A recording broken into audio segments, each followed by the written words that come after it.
Then I looked, and, behold, in the firmament that was above the head of the cherubims there appeared over them as it were a sapphire stone, as the appearance of the likeness of a throne. And he spake unto the man clothed with linen, and said, Go in between the wheels, even under the cherub, and fill thine hand with coals of fire from between the cherubims, and scatter them over the city.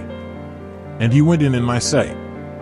Now the cherubims stood on the right side of the house, when the man went in, and the cloud filled the inner court.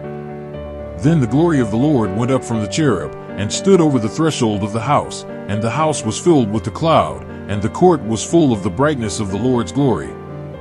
And the sound of the cherubim's wings was heard even to the outer court, as the voice of the Almighty God when he speaketh.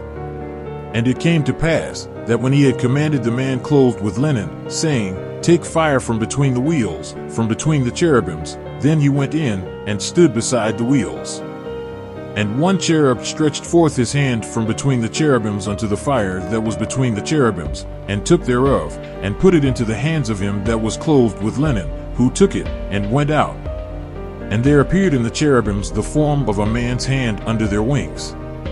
And when I looked, behold the four wheels by the cherubims, one wheeled by one cherub, and another wheeled by another cherub, and the appearance of the wheels was as the color of a beryl stone.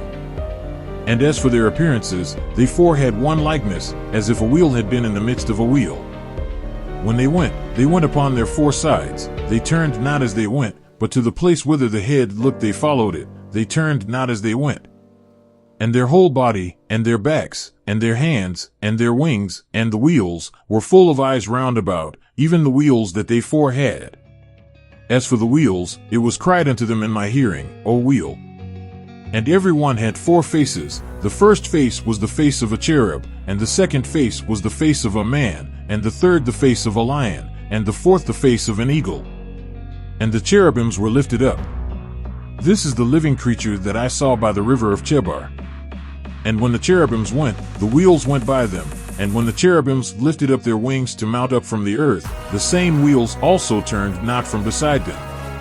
When they stood, these stood, and when they were lifted up, these lifted up themselves also, for the spirit of the living creature was in them.